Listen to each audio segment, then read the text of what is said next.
Hello दोस्तों, notebook education channel पर आपका स्वागत है। आज मैं कक्षा 10 का MVVI टॉपिक प्रयोग द्वारा सिद्ध करें कि पौधों में प्रकाश संश्लेषण के लिए CO2 आवश्यक होती है। इसे प्रयोग द्वारा सिद्ध करना है। यह जो है बोर्ड एग्जाम में 5 नंबर का पूछा जाता है।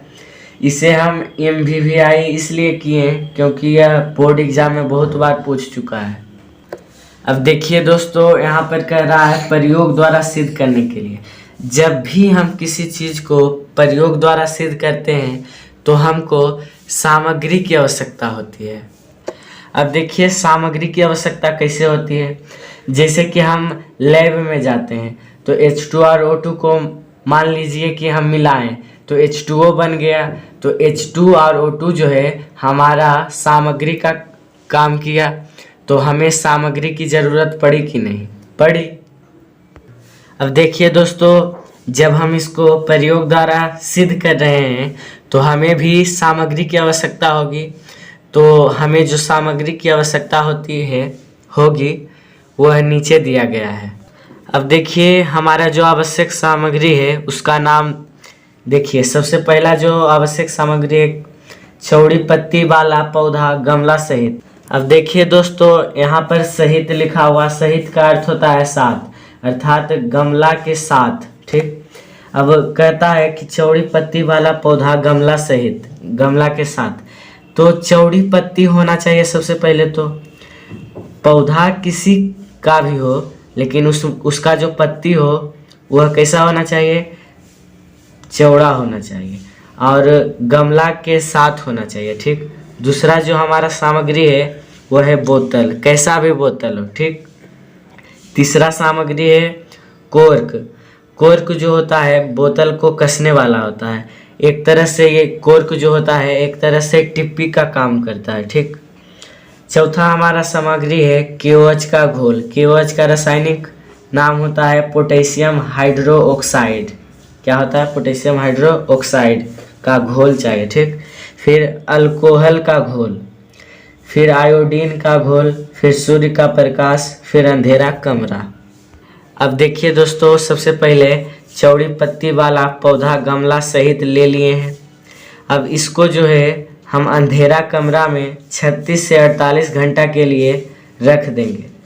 देखिए अंधेरा कमरा में रखने से क्या होगा कि प्रकाश संश्लेषण नहीं होगा, और जब प्रकाश संश्लेषण नहीं होगा तो पौधा जो है अपना भोजन नहीं बना पाएगा। और इसका जो भोजन होता है वह क्या होता है? स्टार्च होता है। हिंदी में इसको मंड भी कहते हैं। ठीक। ग्लूकोज भी कहते हैं। ठीक।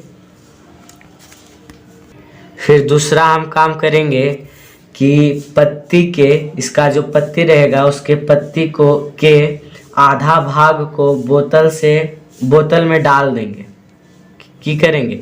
बोतल में डाल देंगे, जिसमें पहले से ही क्या रहेगा? KOH का घोल रहेगा। किसका घोल रहेगा? KOH का घोल रहेगा। ठीक है। इसमें पहले से ही क्या है? KOH का घोल है। अब KOH के घोल का कार्य क्या है भाई? तो KOH के घोल का काम है CO2। इस बोतल में जितना भी CO2 है इसको अपने अंदर अवशोषित कर लेता है। अवशोषित कर लेता है अर्थात ग्रहण कर लेता है। ठीक है। अब देखिए, अब इस बोतल को कोर्क की मदद से ढक देंगे। की करेंगे? ढक देंगे। तो जिससे क्या होगा कि बाहर का CO2 अंदर नहीं आ पाएगा। आज अंदर के CO2 रहेगा वो तो KOH का घोल ही अवशोषित किया हुआ है।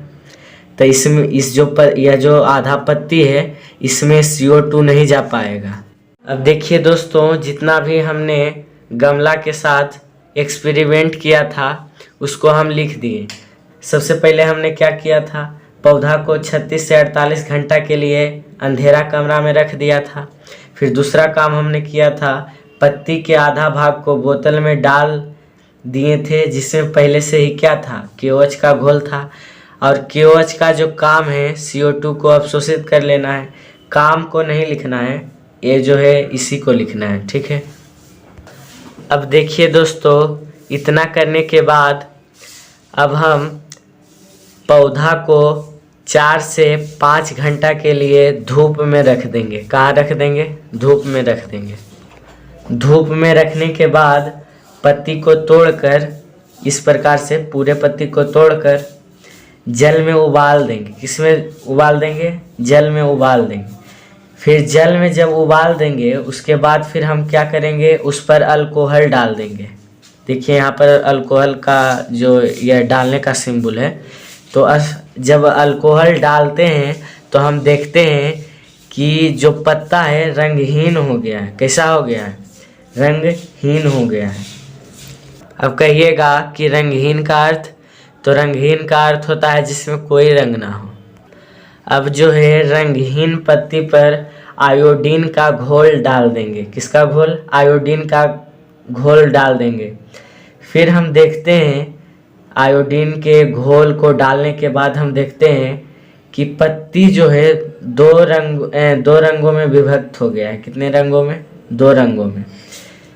एक तरफ पीला हो गया है, एक तरफ नीला हो गया है। पीला हो गया है जहाँ पर CO2 नहीं जा रहा था, अर्थात जो बोतल से पैक था।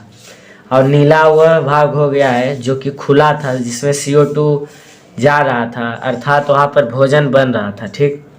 तो जो पीला भाग है यह दर्शाता है, पीला भाग स्टार्च ना होने का दर्शाता है, यानी कि स्टार्च रहित। यहाँ ये जो भाग देख रहे हैं यह जो है यहाँ से यहाँ पीला हो गया है और यहाँ से यहाँ नीला हो गया। ठीक है। तो पीला भाग जो है यह दर्शाता है कि यहाँ पर स्टार्च का निर्माण नहीं हुआ, अर्थात इस पत्ती का भोजन स्टार्च ही नहीं था, उसको ग्लूकोज भी बोलते हैं। तो इसमें ग्लूकोज का निर्माण नहीं हुआ है। और ये नीला है, नीला भाग दर्शाता है कि यहाँ पर स्टार्च बना है, इसीलिए इसको स्टार्च सहित भी बोल सकते हैं, स्टार्च के साथ। और यहाँ पर पीला भाग में स्टार्च रहित, यानी कि स्टार्च यहाँ पर नहीं बना है। ठीक। अतः हम कह सकते हैं कि पौधों में प्रकाश संश्लेषण के लिए CO2 आवश्यक है। अब देखिए कि जो लिखावट है किस प्रकार से लिखना है। जिसे जिसे किए हैं उसी प्रकार से लिखे हैं। कैसे किए थे भाई? तो तीसरा काम जो हम किए, अब पौधा को 4 से 5 घंटा के लिए धूप में रख दिए थे। जिस प्रकार से किए हैं आप प्रयोग, उसी प्रकार से आपको लिख देना है। ठीक। क्या किए थे? 4 से 5 घंटों के लिए धूप में रख दिए थे। तो यहाँ पर देखिए कि उसी प्रकार से लिख दिए हैं।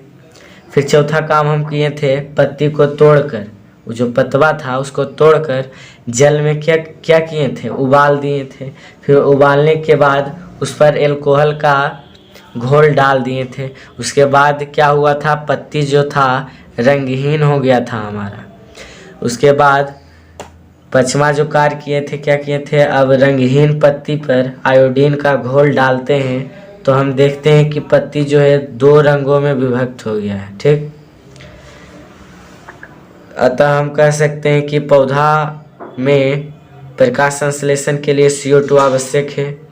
अगर जो आपको अच्छा लगा हो तो please like, share and subscribe कीजिएगा दोस्तों। इसी प्रकार से हम आपको बेसिक से बेसिक बातें बताते रहेंगे। ठीक।